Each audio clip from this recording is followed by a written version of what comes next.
హైదరాబాద్లో డిఎస్సి అభ్యర్థులు రోడ్డెక్కారు. School education director కార్యాలయం ఎదుట ఆందోళన చేపట్టారు. డిఎస్సి స్పెషల్ ఎడ్యుకేషన్లో అర్హులైన అభ్యర్థులను సర్టిఫికేట్ వెరిఫికేషన్కు పిలవాలని డిమాండ్ చేస్తున్నారు. నాగర్ కర్నూల్, సిద్దిపేట, వరంగల్, నల్గొండ సహా 16 జిల్లాల్లోని అభ్యర్థులను సర్టిఫికేట్ వెరిఫికేషన్కు పిలవటం లేదని ఆవేదన వ్యక్తం చేస్తున్నారు.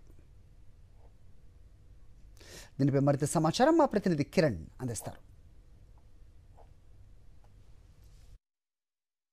ఇటీవల స్పెషల్ డిఎస్సి రాసినటువంటి ఇటు డిఎస్సి అభ్యర్థులంతా కూడా స్కూల్ ఎడ్యుకేషన్ డైరెక్టర్ కార్యాలయం వద్ద ఆందోళన చేపట్టారు. ఇప్పటికే పోలీసులు కూడా మోహరించినటువంటి పరిస్థితులు కనబడుతున్నాయి.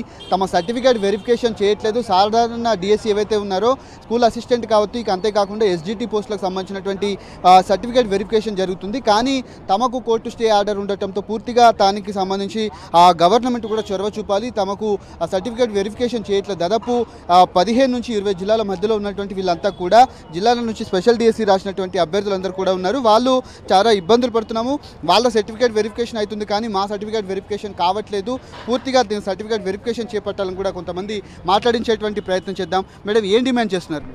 సార్, మాకు ఇప్పుడు అన్ని డిస్ట్రిక్ట్ల నుంచి 1 నుంచి 5 వరకు 1:3 వెరిఫికేషన్ అయింది కదా సార్. సో మా స్పెషల్ డిఎస్సికి సంబంధించి ర్యాంక్ వైజ్ అందరికి ఇచ్చారు సార్. కానీ 1:3 లిస్టు డిఎస్సి వాళ్ళకు డిఎస్సి ఆఫీస్ నుంచి పంపించలేరంట.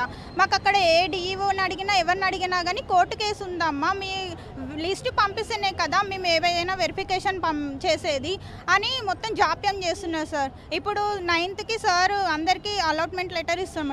మరి మా పరిస్థితి ఏందో మాకు అర్థం అవ్వట్లేదు సార్. మరి కొంతమంది కూడా మాట్లాడించేటువంటి ప్రయత్నం ఏంది? మీ డిమాండ్ ఏంటి? 9వ తారీఖు ఆల్రెడీ కొంతమంది ఉద్యోగ నియామక పత్రాలు కూడా అందజేస్తాము, మేము ఆల్రెడీ వెరిఫికేషన్ కూడా కాలని చెప్తున్నారు. మీరు ఏం డిమాండ్ చేయబోతున్నారు? ఇప్పుడు కోర్టు 1:3 వెరిఫికేషన్ చేయట్లేదు సార్. మాకు ఎంతసేపు ఉన్నా మాకు ఎవరు ఇప్పుడు 13-15 జిల్లాల్లో వెరిఫికేషన్ ఆపకుండా చేసేసారు. మా అందరికి కూడా school assistant SGT special education verification చేసి మా అందరికీ న్యాయం చేయాలని కోరుతున్నాం. ఇంత ముందుకు 98లో పడ్డది సార్ డిఎస్సి. ఆ తర్వాత 26 ఇయర్స్ తర్వాత ఇప్పుడు పడ్డది. సో మేము అందరం చాలా సంతోషపడ్డాం సార్. అప్పుడు జాబు ఎప్పుడు రాలే కదా, ఇప్పుడు కొడదామని కష్టపడి చదివిన వాళ్ళందరూ రోడ్డు మీద తిరుగుతున్నారు సార్. మిగతా వాళ్ళందరూ హ్యాపీగా ఉన్నారు సార్. సో మేమేమంటున్నాం అంటే 160 లిస్ట్ ఇస్తే జాబ్ ఎప్పుడైనా తర్వాత చూద్దాం, ఫస్ట్ లిస్ట్ విడుదల చేస్తే మేము అందరూ హ్యాపీగా ఫీల్ అవుతాం. మేము నెల 9వ తేదీన సర్టిఫికేట్ వెరిఫికేషన్ అయిపోయినటువంటి వాళ్ళకు పూర్తిగా నియామక పత్రాలు అందజేస్తున్నారు. ఒకవేళ కనుక మీకు నియామక పత్రాలు ఇవ్వకపోతే మీ తదుపరి కార్యాచరణ ఏ విధంగా ఉండబోతుంది?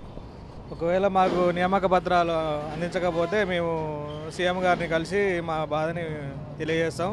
ఎందుకంటే విద్యాశాఖ మంత్రి సీఎం గారే కాబట్టి ఈ విషయంలో స్పెషల్గా సీఎం గారు కేర్ తీసుకొని మా సమస్యను పరిష్కరించవలసిందిగా మేము స్పెషల్ ఎడ్యుకేషన్ బాధ్యులందరి నుంచి మేము కోరుకుంటున్నాం. రైట్, ఇది వారు చెప్తున్నటువంటి పరిస్థితి కనబడుతుంది. ఒకవైపు పోలీసులకు సంబంధించి ఇటు బ్యారికేడ్లను కూడా ఏర్పాటు చేస్తున్నారు. చాలామంది కూడా వచ్చేటువంటి అవకాశం ఉన్న నేపథ్యంలో పూర్తిగా డిఎస్సి స్పెషల్ డిఎస్సి రాసినటువంటి వాళ్ళకి ఖచ్చితంగా ఉన్నటువంటి సర్టిఫికేట్ వెరిఫికేషన్ చేసి తమకు కూడా ఈ నెల 9వ తేదీన ఏ విధంగానైతే ఉద్యోగ నియామక ప్రక్రియకు సంబంధించి ఉపాధ్యాయ టీచర్లకు అపాయింట్మెంట్ లెటర్ ఇస్తున్నారో తమకు కూడా ఇవ్వాలంటూ కూడా వీళ్ళంతా కూడా కోరబోతా ఉన్నారు. ప్రధానంగా సీఎం కావచ్చు, అంతేకాకుండా ప్రభుత్వ పెద్దలు కావచ్చు, ఇటు ఉన్నటువంటి అధికారులు ఎవరైతారో తమ సమస్యను కూడా పరిష్కరించాలని కూడా వీరు కోరుతా ఉన్నారు.